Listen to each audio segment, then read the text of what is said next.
Bom, então, como havíamos comentado até então, nós nos detivemos bastante em relação à comunicação endócrina, né?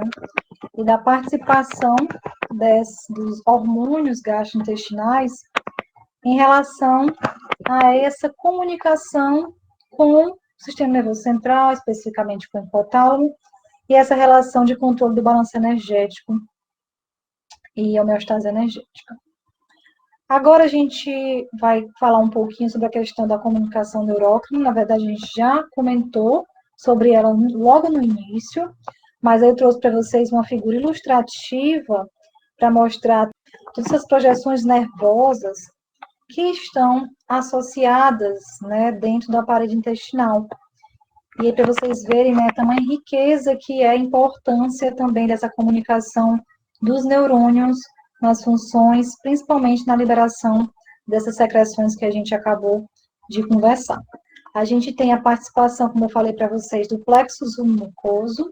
Então, a gente vai ter esses neurônios, esses corpos celulares de neurônios, que vão estar presentes no plexo submucoso e vão apresentar essas projeções no epitélio, onde eles vão receber esse estímulo, tá? E provavelmente vão efetivar essa resposta aqui a nível de submucosa. Existe também, como eu falei para vocês, o plexo mioentérico, e esse plexo também formado, né, por corpos celulares que vão estar entre a camada muscular e a camada longitudinal, que é mais externa. Então, o que acontece é que esse plexo nervoso, que eu até comentei com vocês, que ele tem bastante participação, quando a gente fala de controle neural nas funções gastrointestinais, ele se localiza nessa região e a gente pode observar que ele tem neurônios, que essas projeções elas chegam até o epitélio e podem, né, se sensibilizar com a resposta a nutrientes, ou mesmo a presença do alimento aqui passando, que estire e sensibilize por distensão essas fibras nervosas, tá? E eles recebem esse estímulo e eles mesmos conseguem responder a esses estímulos através de fibras efetoras, né, que vão alcançar a camada muscular, seja ela circular ou seja ela longitudinal, né? E a depender do tipo de neurotransmissor, né, como é que vai ser essa comunicação, ora você pode induzir, no caso do músculo, uma contração, como no caso, quando houver a liberação de acetilcolina, você induz a contração desse músculo, dessa parede muscular. Agora, se você tiver liberação de hormônios, de neurotransmissores, como, por exemplo, o óxido nítrico, aí você vai ter o efeito de relaxamento dessa camada muscular.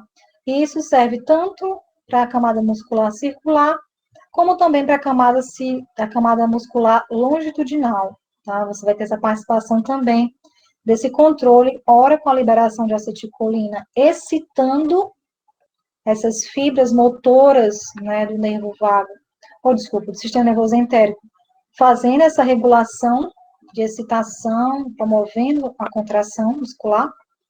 Ora, você vai ter a liberação do óxido nítrico para que haja a liberação de óxido nítrico e ocorra o inverso, né? Faça o efeito de relaxar e não de contrair.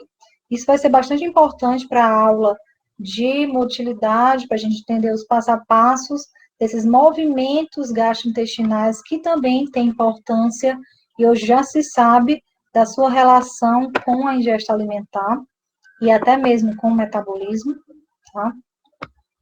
Então, mais uma vez, mostrando essa participação principal do sistema nervoso entérico, né, como grande controle neural em relação às funções gastrointestinais, formado pelo plexo mioentérico, o plexo submucoso. Lembrar que o plexo mioentérico, ele tem uma participação mais efetiva em relação às respostas com a questão da motilidade gastrointestinal, mas que também a gente tem um plexo bimucoso favorecendo a resposta em relação às secreções das células do epitélio intestinal, né? E aí você vê essas respostas através das fibras e essas projeções desses neurônios alcançando, ó, tanto a camada muscular, como também eles conseguem alcançar o epitélio, né? São dois extremos. Tanto ele recebe a informação, como ele também efetua essa informação. Da mesma forma, o submucoso. Ele tem a parte sensorial e tem a parte efetora, ok? E aqui, ele, mais uma vez, essa figura é interessante porque ela mostra a associação com os neurônios do sistema nervoso autônomo e o central, que eu falei para vocês, né? O autônomo, ele vai participar principalmente com o nervo vago, modulando o sistema nervoso entérico. E o sistema nervoso central vai receber, né, toda essa informação que está sendo, né, está sendo processada, digamos assim, pelo trato gastrointestinal via sistema nervoso entérico, via sistema nervoso autônomo, e vai ser processada a nível do sistema nervoso central, a depender do estímulo. Ora pode induzir um aumento da ingesta, ora pode induzir a uma redução e o aumento da saciedade. Aqui está alguns neurotransmissores, né, que são liberados pelo sistema nervoso entérico. Então, existem neurônios motores, neurônios sensitivos, como eu falei para vocês, e vários neurotransmissores que estão participando desse processo, mas como neurônio que participa de forma efetora, principalmente a liberação de acetilcolina, tá? E no caso de neurônios sensitivos, tem a comunicação principalmente pela substância P, tá? Aqui também mostrando, no caso dos neurônios mucosos, a participação desses neurotransmissores.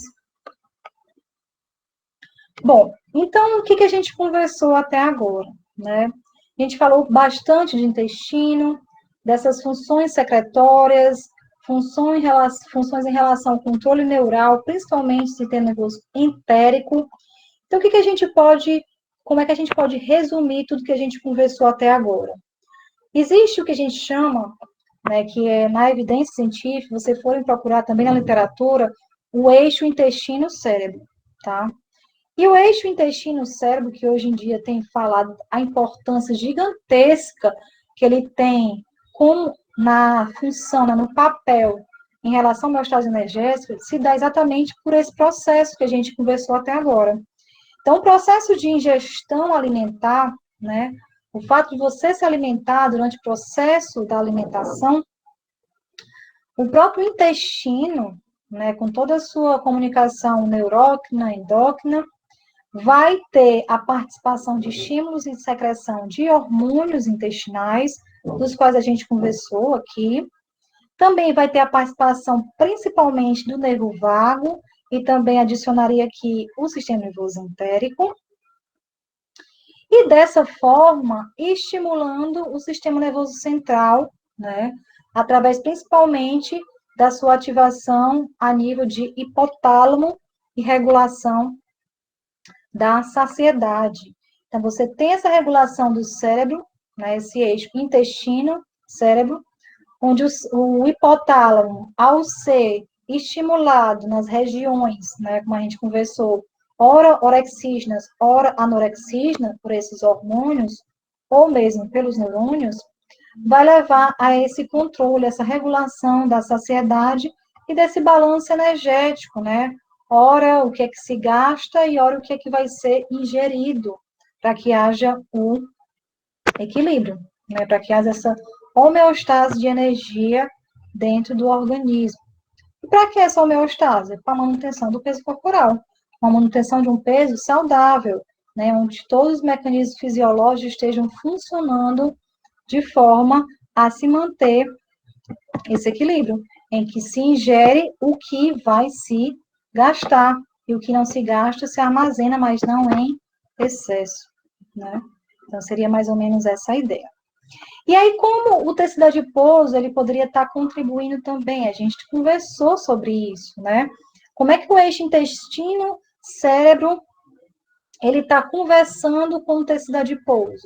A gente falou aqui sobre a importância da leptina, que é um fator liberado pelo tecido adiposo, modulando, inclusive, os hormônios intestinais, como a grelina, que a gente viu, mas que também a própria leptina, ela pode diretamente, né, agir no cérebro e também atuar regulando essa ingesta alimentar e o comportamento alimentar, tá certo? Outra comunicação bastante importante no intestino, como eu falei para vocês, existe a comunicação neurócrina, que a gente conversou, existe a comunicação endócrina, existe a parácrina e também a imune. E como é que se dá a comunicação imune, né? Relembrando um pouquinho, né, das aulas de fisiologia, se a gente pegar um trecho, né, pegar um pedaço do nosso intestino, a gente lembra que a própria parede do nosso intestino, aqui a gente visualiza o epitélio, tá? E aqui a camada, né, da lâmina própria, que em seguida, né, logo em seguida é o epitélio. E vocês observem que, olha a riqueza de células de defesa que existe na nossa parede intestinal, né? Então, existe um sistema imune que está associado ao sistema, ao trato gastrointestinal. Se a gente observar, existem células dendríticas, né, que elas vão servir como as células apresentadoras, né, de antígeno, reconhecem esse antígeno e vão apresentar para as células de defesa. Tem a participação de macrófagos, que é bastante importante na sinalização desses eixo intestino-cérebro, tá? Tem a participação de linfócitos B, anticorpos sendo produzidos, a participação de linfócitos C, citocinas sendo liberadas. Então, aqui demonstra para a gente a riqueza do sistema imunológico quando a gente pensa em intestino, tá? E somado a isso, a gente tem que lembrar que próximo ao nosso epitélio, existe, como eu falei para vocês, a microbiota, né, que é exatamente esses micro-organismos, não só bactérias, tem diversos outros micro-organismos, mas principalmente as bactérias que podem se modular essa atividade do sistema imune intestinal, né? E o que tem se mostrado é que essa microbiota presente no nosso organismo, a depender da sua composição, a gente pode ter uma ativação imune de forma favorável ou não desfavorável, induzindo assim respostas ativando de forma exacerbada esse sistema imune intestinal, levando a respostas a nível central e até mesmo metabólicas nas células periféricas associadas a distúrbios metabólicos, tá? E aí vem resistência à insulina, doenças como obesidade, diabetes, entre outras. Esse artigo bastante interessante, ele nos mostra que existem duas classes principais de macrófagos no nosso intestino, tá? Existem macrófagos que estão lá na lâmina própria, ou seja, exatamente bem próximo ali ao epitélio intestinal, e estão ali próximos, né, sendo irrigados por vários neurônios da submucosa. E existe também macrófagos chamados musculares, que eles estão mais associados com o plexo mientérico, ali próximo às camadas circular e longitudinal. E os estudos têm mostrado que são esses macrófagos, ali mais dessa região entre as camadas musculares, que têm a ação de produzir citocinas, quimiocinas e até mesmo outros compostos bioativos, influenciando a proliferação e o funcionamento de qual sistema? O sistema nervoso entérico. Olha que fantástico essa associação. Da comunicação imune, a produção de citocinas pelo sistema imune intestinal, sendo importantíssimo para que haja o funcionamento do próprio sistema nervoso entérico, né? Esse é um artigo bastante atual, onde ele mostra essa relação né, esse crosstalk, essa conversa entre os macrófagos que estão residentes no intestino e a sua importância no funcionamento do sistema nervoso entérico. E nós vimos até então a importância dele para as funções gastrointestinais funcionarem normalmente, né? Bom, e aí em relação à comunicação do sistema imune, né, essa questão dos macrófagos com o sistema nervoso entérico, como eu estou falando para vocês, olha aqui o macrófago da muscular, né, aquele que está localizado próximo ali às camadas circular e longitudinal. Eles mostraram nesse artigo que esses macrófagos, eles têm essa comunicação, provavelmente liberando essa substância específica, que é uma substância nova, esse BMP2, e que dessa forma ele conseguiria causar essa ação proliferativa e até mesmo um papel no funcionamento dos neurônios entéricos, ou seja, dos próprios neurônios do sistema nervoso entérico. E aí ele mostra, né, que essas evidências, quando são fortes ou quando elas são fracas, né, e ele mostra que essa ativação do macrófago no sistema nervoso entérico tem se mostrado uma evidência bastante forte nessa relação da importância da ativação do macrófago em relação ao funcionamento do sistema nervoso entérico, tá?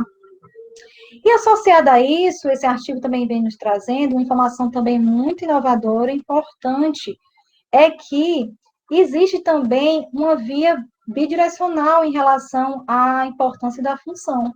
Assim como o macrófago tem mostrado que ele estimula os neurônios entéricos, né, e são bastante importantes para o próprio funcionamento, tem mostrado também que esses neurônios entéricos, eles conseguem fazer com que esses macrófagos que estão na nossa muscular, na nossa camada muscular, eles consigam ter um perfil mais anti-inflamatório. Olha que fantástico, né?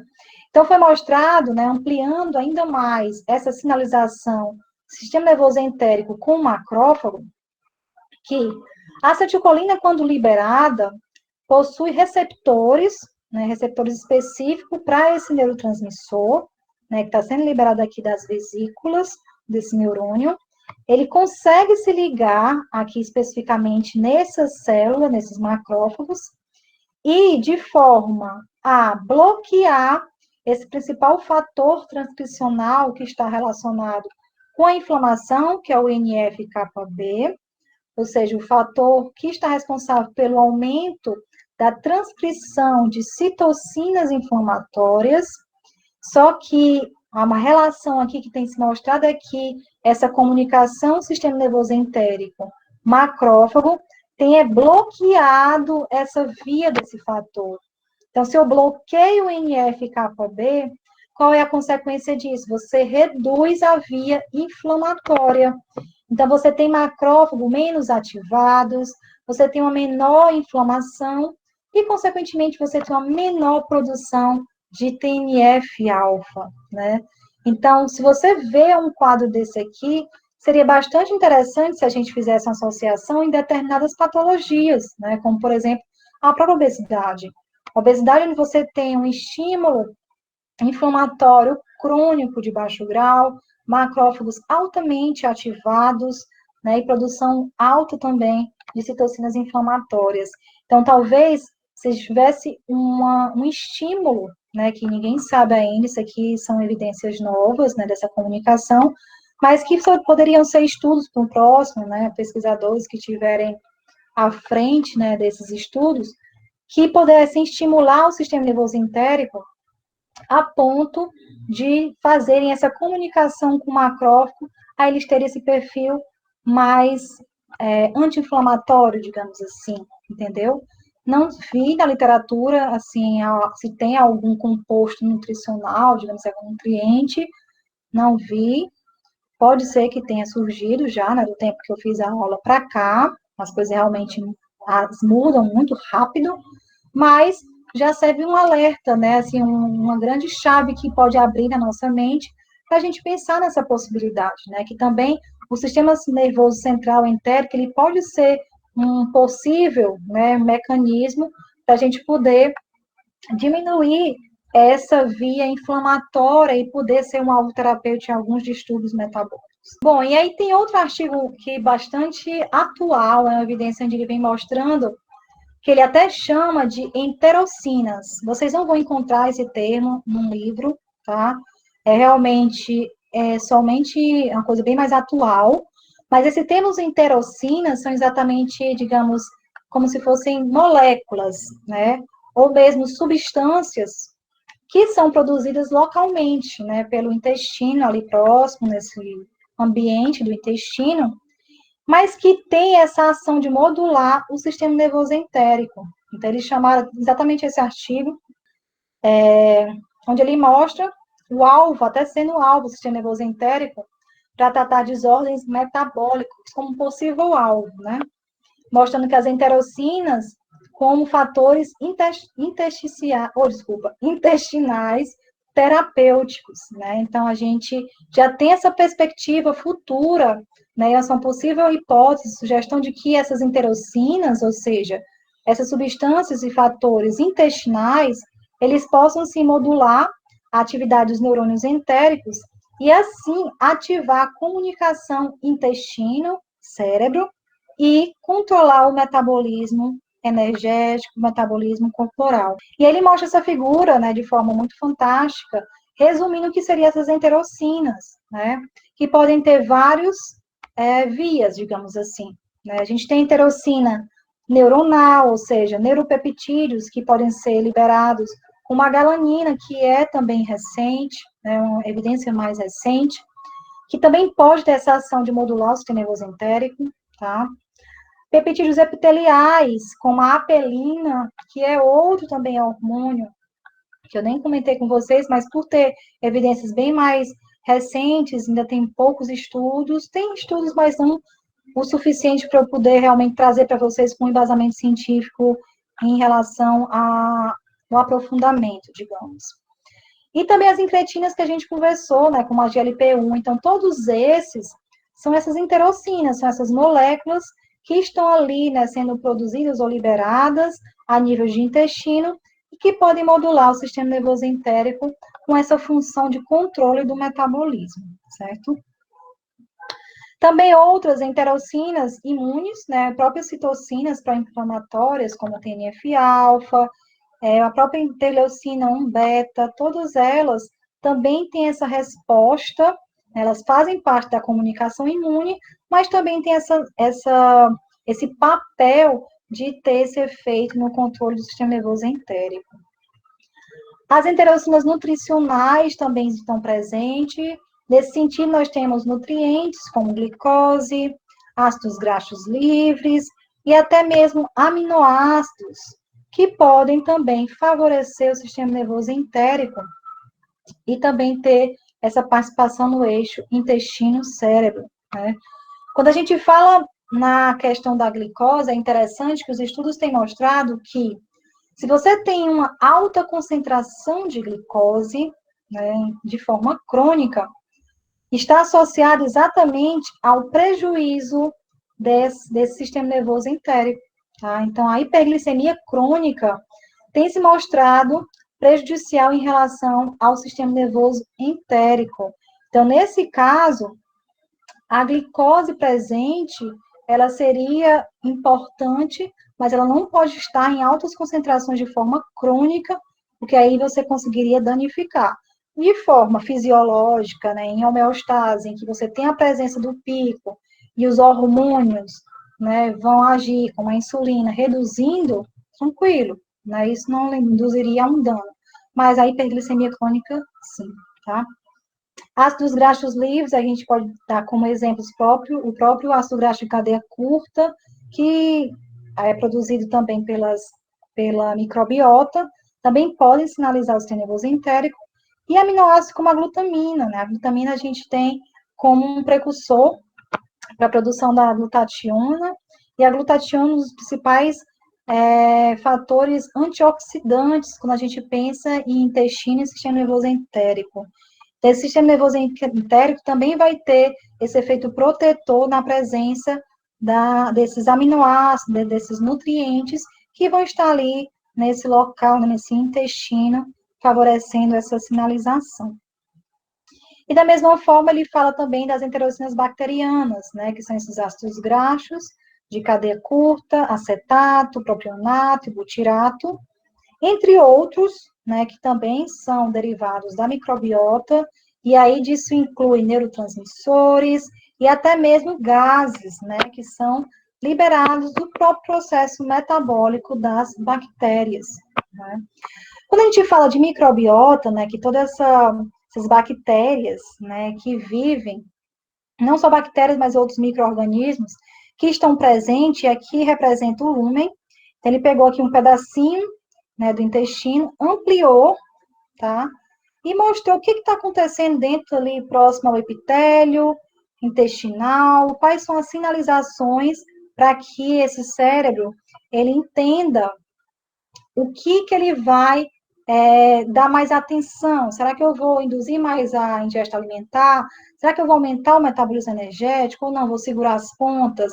Vou baixar esse gasto energético? Então, toda essa regulação, ela pode sim também ter a responsabilidade a partir da microbiota. Então, esses nutrientes, né, que vêm da própria alimentação da gente, principalmente os pré-bióticos, né, que são os nutrientes que são utilizados por esses micro-organismos, vão gerar metabólitos, né? E metabólitos esses, como eu falei para vocês, ácidos graxos, outros neurotransmissores, até mesmo a serotonina, né? E esses metabólitos, eles vão conseguir o quê? Eles podem até penetrar nesse epitélio intestinal e alcançar aqui o intestício, né? Ali a nível de lâmina própria. Além disso, existem também receptores para esses metabólicos nas células endócrinas. E qual é a consequência disso? Se você estimula essa célula endócrina, ela também consegue o quê? Liberar os hormônios intestinais, que a gente já conversou aqui, né? O GLP-1, o PYY, o CCK. Então, todos esses hormônios, eles podem ser estimulados a sua liberação graças aos metabólitos. Né? Existem esses receptores que podem sinalizar para que haja essa liberação desses hormônios. Além disso, como a gente falou, tem o próprio sistema nervoso entérico, né, que está ali projetando, né, suas fibras aqui no epitélio e que também podem ser estimulados por esses metabólitos, certo? Somado a isso, ainda tem o quê? A ativação do próprio sistema imune que a gente tem no nosso intestino. Então, a própria presença desses metabólitos também podem ativar as células, né, do tipo B, né, as células dos linfócitos, e acabar também produzindo citocinas por ativação do sistema imune. A gente vê aqui, ó, a presença das células dendríticas, que também vão responder à presença desses micro-organismos, e é a resposta com a liberação de citocinas, a ativação também dessas células. O que eu quero que vocês entendam, em suma, é que esses metabólitos, né, que são produzidos pela microbiotas, eles vão gerar diversas sinalizações. Ou eles mesmos próprios, diretamente, podem fazer isso, tá? Ou podem induzir a produção de hormônios intestinais, a liberação de citocinas pelo sistema imune intestinal e até mesmo a ativação do sistema nervoso entérico, tá? E o que acontece? Que todos esses estímulos aqui, se a gente observar, eles podem ganhar circulação sanguínea e diretamente influenciar o hipotálamo, né? Então, não tem a participação aqui das fibras vagais para se ter essa comunicação, tá? Essa comunicação microbiota, intestino, cérebro, não precisa ser mediada somente por controle nervoso, mas também pode diretamente cair na corrente sanguínea e conseguir ativar o sistema nervoso central, tá? Então, isso é bastante importante da gente entender. Que seja qual for o estímulo, como, por exemplo, aqui eu estou falando da microbiota, ele vai ser importante para produzir, né, vários fatores que, ora pelo sangue, pode estimular o cérebro, ou mesmo pelo sistema nervoso autônomo, através das fibras vagais, estimulam também o hipotálamo, tá? E aí, aquela mesma conversa, né, que a gente vem já há um tempinho falando, você vai ativar a saciedade, principalmente aumentando os que estão associados à diminuição da ingesta, né, e reduzindo os que estão estimulados ao aumento da ingesta. Exatamente isso. Mas olha que interessante, além de todos esses efeitos, né, a nível de hipotálamo, esses metabólitos da microbiota também podem agir no tecido adiposo e estimular a liberação de leptina.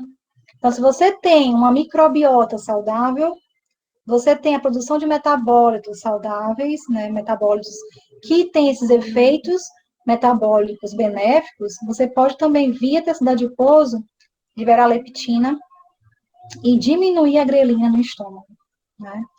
E, além disso, ele também tem o efeito, né, essa microbiota, de liberar GLP-1 e também induzir uma proliferação de células beta-pancreáticas e até mesmo a liberação de insulina que a gente conversou.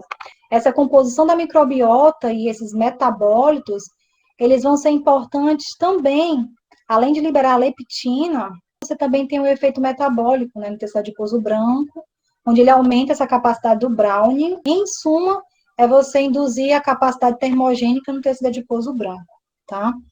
E o tecido adiposo marrom, a microbiota também tem efeito de estimular a termogênese, essa capacidade de aumentar o gasto energético, que é bastante benéfica, principalmente em indivíduos que têm excesso de adiposidade.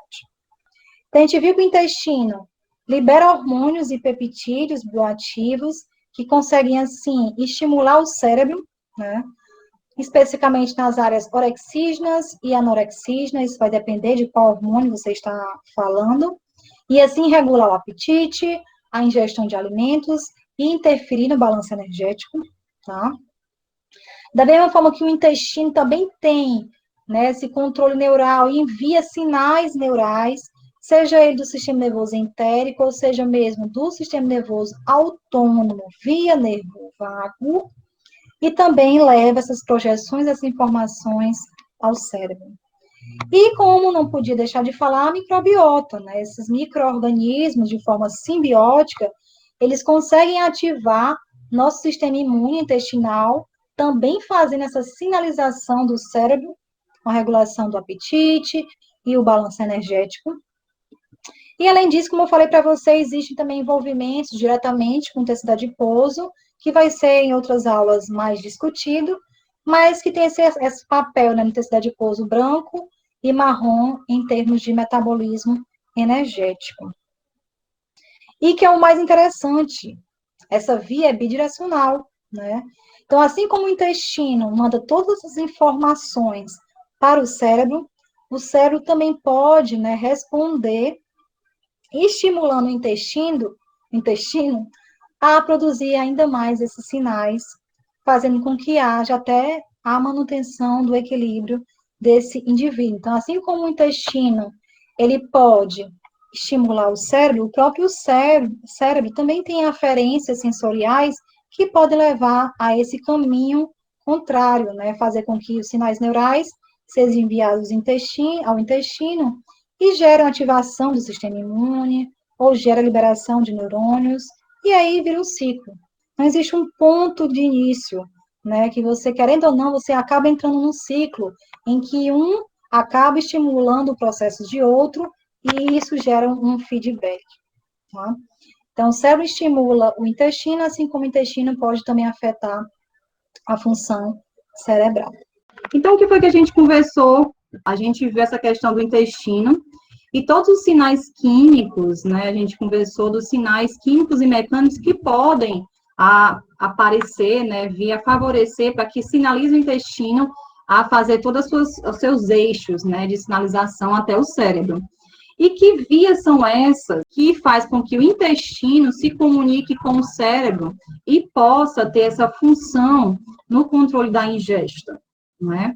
Aí a gente viu a via dos hormônios e peptídeos gastrointestinais, então tem vários deles, como eu comentei na aula, são mais de 70 peptídeos ativos produzidos pelo trato gastrointestinal, Entretanto, alguns deles já foram identificados como hormônios, mas a maioria são fatores, né, são esses peptídeos bioativos, mas a maioria deles também tem sido bastante estudados, hormônios que fazem essa associação, essa comunicação com o cérebro, seja na área aurexígena, ou seja, na área anorexígena, lá no hipotálamo, eles conseguem, dessa forma, regular o apetite, regular a ingesta de alimentos e, consequentemente, se você consegue fazer essa regulação, você tem um balanço energético sendo controlado, né? O organismo, ele consegue ter um controle do que vai ingerir, do que vai armazenar, o que vai gastar, e dessa forma tentar atingir o equilíbrio energético, tá?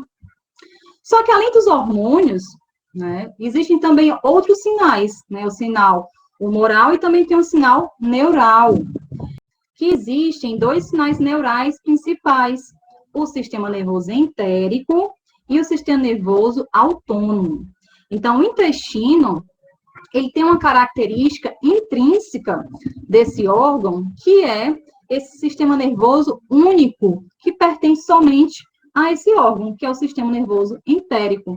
É um sistema nervoso próprio, que inclusive é considerado como um segundo cérebro, né? Por quê? Porque ele compõe, dentro desses plexos nervosos, tanto neurônios que têm fibras aferentes sensoriais, que podem receber os estímulos, como também possuem as fibras e projeções eferentes, que podem efetivar a resposta a esse estímulo. Como, por exemplo, se você tem um bolo alimentar passando no lúmen, ele distende a parede e essas fibras do plexo, eles podem alcançar, a nível de epitélio, receber esse estímulo de estiramento e responder a esse estímulo, causando o quê? As projeções saindo desse plexo, indo para, por exemplo, a camada muscular e realizando a contração.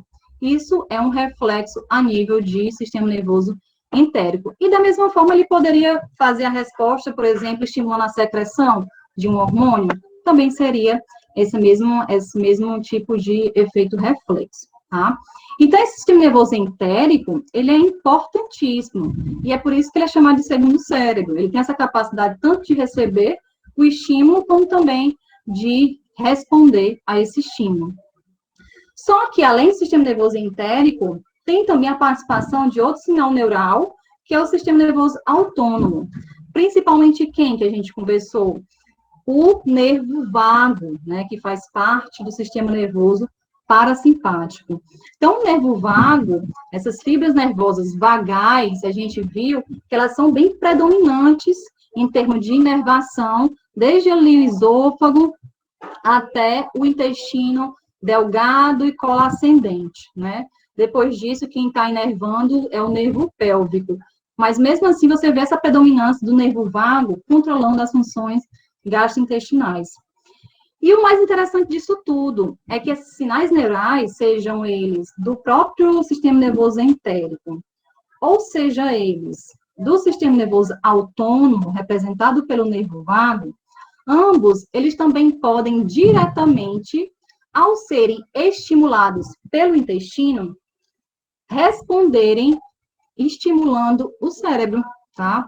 Então, além dos hormônios, eles terem, né, esse efeito de agir a nível de cérebro, e a gente viu que pode tanto diretamente via circulação sistêmica, né, eles conseguem atravessar a barreira hematoencefálica, como também pode ser por via neural, né? Esse hormônio pode estimular um sistema nervoso, né, a fibra nervosa, e levar também a esse estímulo no cérebro, tá? E outro ponto que a gente conversou, que é uma temática bastante atual e muito importante, né, no cenário de hoje que a gente vive, que é a microbiota, né? A microbiota, que é o meio, né, de micro-organismos que estão ali no nosso intestino, no lumen intestinal, próximo à nossa mucosa, né, nosso epitélio intestinal, e que habitam de forma simbiótica no nosso lumen intestinal. E o que foi que a gente viu? Que essa microbiota, né, que tem, né, na presença dela lá no lumen, ela é capaz de ativar o sistema imune, do próprio intestino, né? Ontem a gente viu que as camadas, né, principalmente ali na região da mucosa, a gente tem várias células imunes, né? A gente tem conglomerado de células imunes que vão participar do sistema imune intestinal. E esse sistema imune intestinal, quando ativado, ele consegue liberar citocinas, né, e outros compostos, né, proteínas bioativas, que também conseguem sinalizar no cérebro, a nível dessas áreas, né, e conseguir regular da mesma forma o hipotálamo e, consequentemente, o balanço energético. Somado a isso, a gente viu também que a microbiota, ela consegue não só fazer essa associação com a ingesta alimentar através da ativação do sistema imune, mas ela também consegue ter um efeito sobre o metabolismo geral, o metabolismo energético, porque ela tem esse efeito no tecido adiposo, seja ele branco ou seja ele marrom. Então, a própria composição de bactérias que estão ali habitando o nosso lumen intestinal, dependendo da composição que esteja, né, presente, a gente consegue influenciar de forma benéfica esse metabolismo. E que forma benéfica seria essa, né? Seria exatamente você conseguir, por exemplo, que o tecido adiposo branco, você consiga fazer o processo que a gente chama de browning. E o que é o browning? O browning é exatamente um processo, é como se fosse o amarronzamento, digamos assim, bem esdrúxulo, mas seria um tecido adiposo branco com características de marrom, tá? Então, esse tecido adiposo branco começa a produzir mais mitocôndrias, então ele tem a capacidade maior de ter essa termogênese que é bem característica do tecido adiposo marrom, né? E da mesma forma, esse tecido adiposo marrom, quando a microbiota estimula de forma benéfica, você tem um aumento da termogênese, um aumento do gasto energético desse indivíduo e que também pode favorecer esse balanço energético de forma favorável, né? Provavelmente vocês vão ter esse contato, né, mais aprofundado nessa questão da microbiota com o metabolismo, mas é muito importante a gente saber que quando eu falo que depende da composição da microbiota, é exatamente porque se você tiver nessa composição uma maior quantidade de bactérias maléficas, como, por exemplo, as bactérias gram-negativas, foi já mostrado que elas, né, devido ao seu conteúdo com o LPS e a sua ligação ao seu receptor no epitélio intestinal, né, os toll-likes, receptores toll-likes, isso leva a uma ativação do sistema imune de forma desfavorável. E essa ativação é tão exacerbada que leva a, na verdade, em vez de você ter uma ativação do metabolismo de forma favorável, você acaba levando a um estágio de inflamação crônico de baixo grau, né? Similar ao que acontece num indivíduo obeso. E isso leva a várias desordens metabólicas, certo? É interessante a gente falar que esse eixo, ele é bidirecional, ou seja, tanto o intestino, como eu falei para vocês, ele pode iniciar esses sinais químicos, né, provenientes do alimento, da presença dele, ou mesmo dos nutrientes, eles podem iniciar toda essa via de cascata de sinalização até a comunicação no cérebro, mas que o contrário também pode acontecer. Ou seja, o cérebro, o nosso sistema nervoso central, ele tem a capacidade de receber estímulos, e nós vamos ver mais adiante na aula de secreções como isso acontece, recebe estímulos, e estímulos esses que, graças às fibras vagais que partem do tronco cerebral, né, ali da região, especificamente tronco cerebral, partem e vão irrigar todo o intestino, ali no esôfago, estômago, intestino, e vão conseguir, dessa forma, estimular a liberação de hormônios, vão conseguir estimular diretamente o intestino a aumentar a motilidade, e vão estimular também o sistema imune, né? Então, a gente tem essa troca, na verdade, não essa troca, essas vias de forma bidirecional, né? Tanto o intestino estimulando o cérebro, como o cérebro também tem a capacidade de estimular o intestino, né?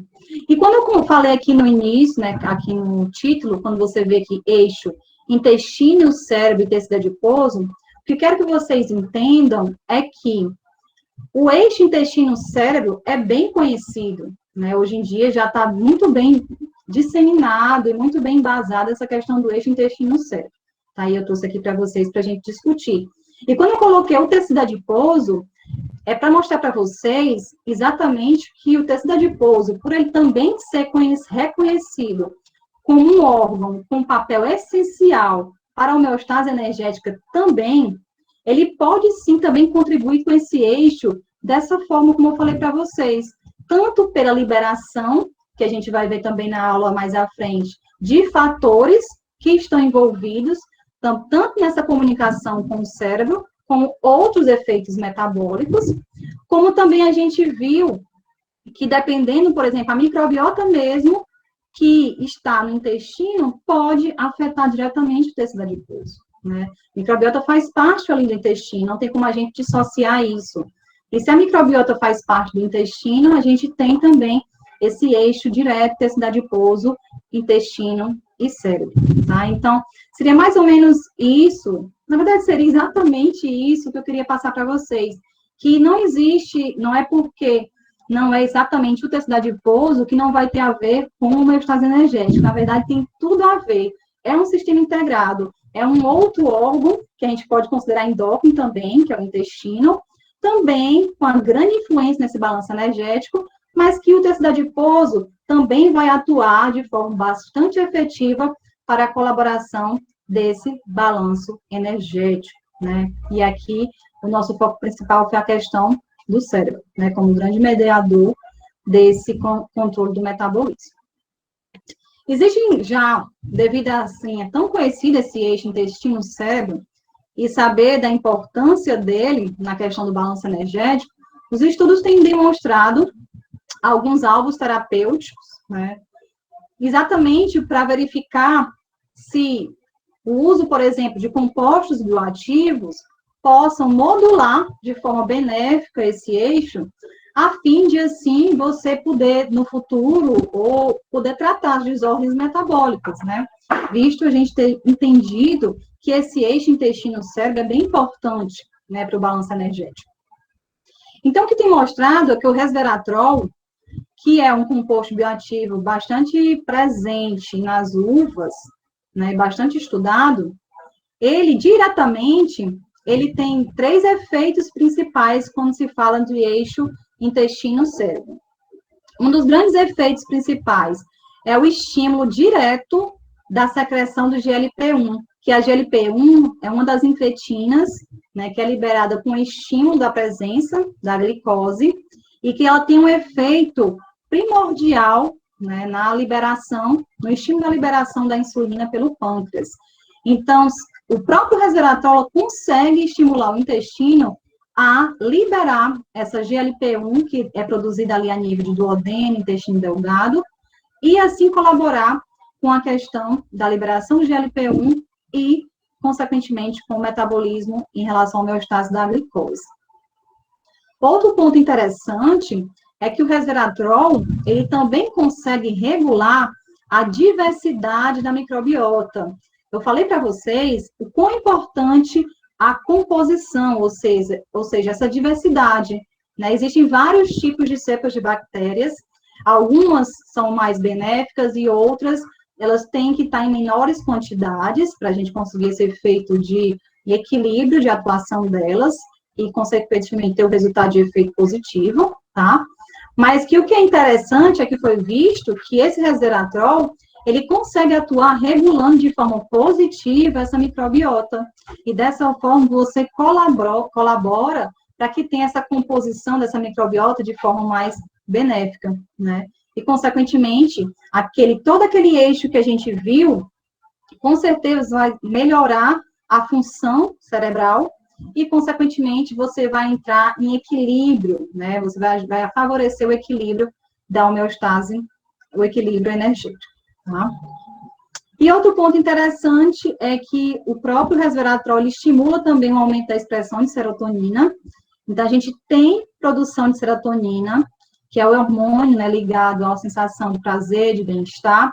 Então, a gente tem também essa produção a nível intestinal pelas células enteroendócrinas, tá? E essa produção se dá diretamente com o estímulo do resveratrol e ele consegue atuar a nível de hipotálamo, a nível de cérebro, e consegue também, dessa forma, levar ao controle da ingesta e da função cerebral. Outro trabalho, ele vem mostrando o efeito metabólico de outros nutrientes, né? E não só na comunicação com o cérebro, mas esse trabalho vem mostrando essa comunicação também em outros tecidos, como eu falei para vocês, principalmente ele dá destaque ao tecido adiposo, ou seja, um efeito de um composto, ele age a nível de intestino e também consegue ter estímulos de outros tecidos periféricos, como, por exemplo, o próprio tecido adiposo. Então, o que ele vem mostrando nesse artigo? Ele mostra que alguns nutrientes, né, os nutrientes não digeríveis, carboidratos, principalmente, que não são digeridos pelo nosso organismo, e aí vem os oligosacarídeos, né, os próprios compostos fenólicos, ele destaca bastante os compostos fenólicos, principalmente o resveratrol e os compostos fenólicos da romã, tá? Também tem os oligosacarídeos, alguns derivados do trigo, cogumelos, etc. Então, todos esses nutrientes vêm mostrando o quê? Que eles têm efeito, como eu falei para vocês, em alterações da composição das bactérias presentes na nossa microbiota. Então, você observa aqui que esses compostos fenólicos e esses nutrientes, quando eles estão presentes na nossa alimentação, eles conseguem, né, fazer essa composição de bactérias, estimulam o crescimento dessas espécies de bactérias, nessas cepas de bactérias. O que acontece, né, com esse resultado? Você tem efeitos em células-alvos, né, em órgãos-alvos, diria assim. Então, por exemplo, no intestino, você tem um estímulo de vários efeitos benéficos, como, por exemplo, o estímulo da liberação de hormônios gastrointestinais. Ou seja, o composto bioativo também pode estimular a liberação, por exemplo, de GLP-1, de GLP-2 e até mesmo PYY. E o que foi que a gente viu que esses hormônios podem atuar? No controle da ingesta e, consequentemente, no controle do balanço energético, né? Ele também mostra outros efeitos positivos a nível de intestino, como, por exemplo, a barreira intestinal, que é bastante importante, como uma barreira mesmo protetora, para que haja uma seleção do que o organismo, né, vai receber e o que está chegando ali no intestino é uma forma de você já ter uma proteção, então eles aumentam essas tag junctions entre os enterócitos, então favorecendo ainda mais que essa barreira do intestino, essa barreira protetora, ela seja mais eficaz e não permita essa passagem de determinados antígenos que podem estimular de forma maléfica o nosso sistema imune. Além desses efeitos nos enterócitos, a nível de intestino, também tem efeitos no fígado, então ele diminui a lipogênese, diminui os marcadores inflamatórios. Então, se a gente pensar numa esteatose hepática, seria bastante interessante, visto que nesses indivíduos você tem uma grande inflamação crônica e também um acúmulo de gordura no tecido hepático. Outro ponto interessante, né, e que eu destaco aqui, é essa relação com o tecido adiposo. Então, você tem o intestino, esse nutriente chegando no intestino, e ao ser absorvido, ele tem essa capacidade de sinalizar o tecido adiposo, diminuindo os marcadores inflamatórios, diminuindo também a expressão de PPAR-gama, que está relacionado com a adipogênese e a expansão do tecido adiposo, e também tem alguns efeitos em relação à apelina, que é outro hormônio que a gente até conversou, que está ainda sendo mais estudado, mas também tem bastantes efeitos metabólicos a nível de homeostase energética, tá? E no músculo também tem efeitos, né? Como eu falei, são várias células-alvos a nível de periferia, e ele mostra também que no tecido muscular existe uma melhora da sensibilidade à insulina. Então, se você melhora a sensibilidade à insulina, você tem uma melhora do quadro geral em relação à homeostase da glicemia, na homeostase de glicose, e também diminui os marcadores inflamatórios. Então, quais são, né, os efeitos em geral, em relação ao efeito desses compostos? Então, tem se visto que eles conseguem diminuir a glicemia, diminuir a massa adiposa, né, o tecido adiposo, reduzir o acúmulo de gordura, reduzir o apetite, a própria lipemia, nessa concentração alta de ácidos graxos circulantes, reduzir a resistência à insulina, né, esse prejuízo da sinalização desse hormônio que é tão importante para a homeostase da glicose.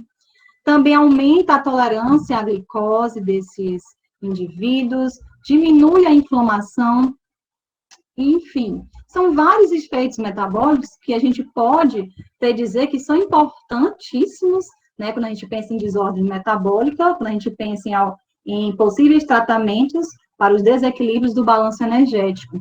Mas o que eu quero focar aqui para vocês e mostrar é que todo esse desenrolar de efeitos positivos estão envolvendo quais órgãos principais?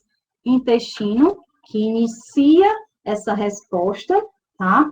E também outros órgãos, como eu destaco aqui para a gente, o tecido adiposo, em relação aos marcadores inflamatórios, entre os que a gente discutiu aqui. É claro que o que vai acontecer com o tecido adiposo e o que contribui para que ele tenha esse papel como um grande modulador da homeostase energética, a gente ainda vai discutir muito mais, principalmente no módulo 2 do curso.